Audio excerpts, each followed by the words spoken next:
Welcome back to the workshop. We want to continue taking a look at section 3.5, multivariate distributions. And currently we're working with two discrete random variables. So let's take a look at our first theorem for this section. All right, so we talked about what a joint probability distribution is in our last video. So here we want to talk about when a function can serve as a probability distribution function, a joint probability distribution function. Actually, nix the word function there. That would be cumulative. We don't want that. So just joint probability distribution. Of course, we need our probabilities to be greater than or equal to 0. And we need the sum of all probabilities to equal 1. Just like we saw in our previous example, all of the individual probabilities are greater than or equal to 0. Right? We get some zeros. If I had 3 over here, that would be 0. Everything else is going to be 0. Okay. So let's see. Yep, that works. And let's take a look at a couple of examples determining if the given functions can serve as a joint probability distribution. So for this function, we have f of x comma y is x to the y. And the domain we're saying is x equals 0 and -1, and y equals 1, 2, and 4. So what's interesting here, if I sum over all the possible x values and over all the possible y values, when I write this out, I'm doing two things effectively. I'm checking to see if any of these individual values are negative, and I'm checking to see what that sum actually is. But there are 6 possibilities here, right? I can have f of 0, 1, f of 0, 2, f of 0, 4, f of 1, 1, f of 1, 2, I'm sorry, -1, -1, -1, and -1, 4. There we go. So this is 0 because 0 to the first is 0, 0 to the second is 0, 0 to the fourth is 0. Now this is -1 to the first plus -1 squared plus -1 to the fourth. So we have -1 plus 1 plus 1, which is 1. So the sum of all of the probabilities is exactly 1. So this is condition 2 is satisfied. So that's excellent.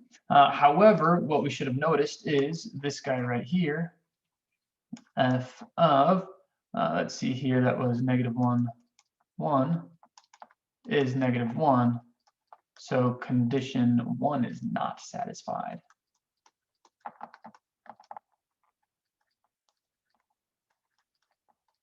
Not satisfied.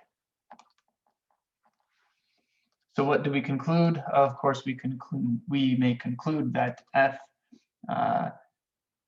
cannot be a joint probability distribution.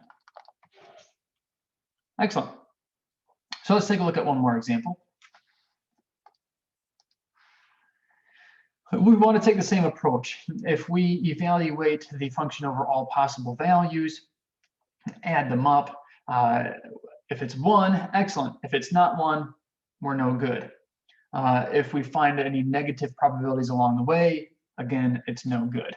So those are the only 2 things that we have to check. Again, we need probabilities to be positive, and we need the sum of all possible probabilities to be equal to 1.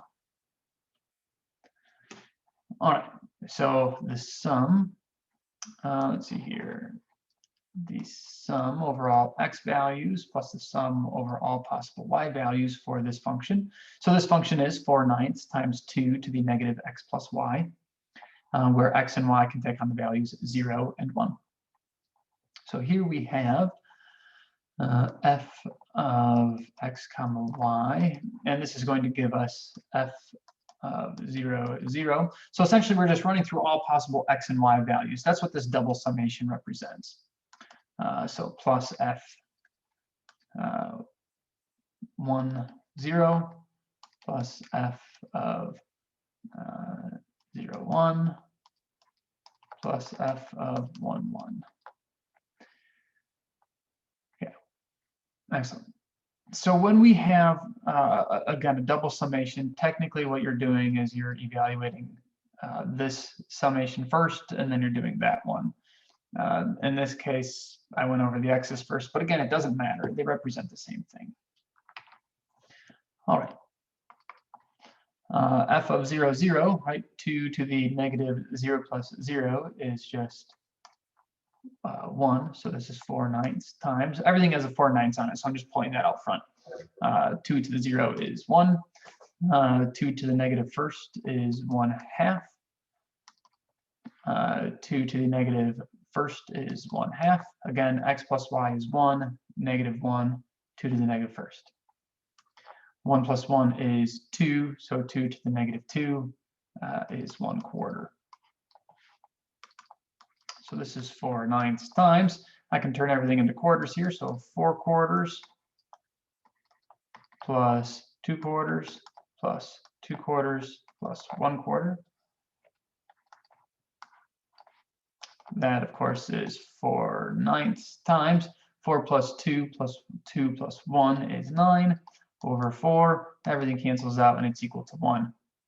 None of the probabilities were negative, so we get a thumbs up, satisfies both conditions, and we say that yes, this may serve as a joint probability distribution.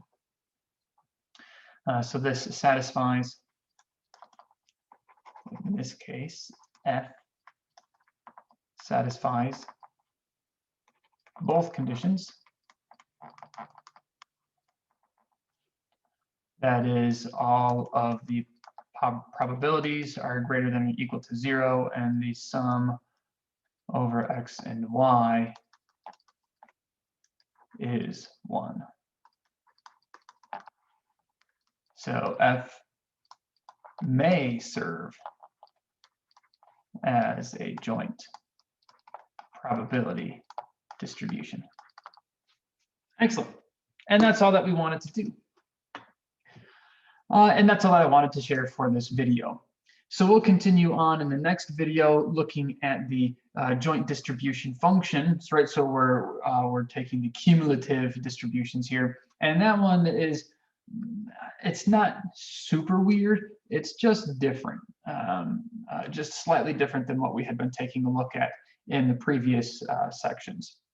So it takes just a moment to say, oh, okay, I see that they're the same.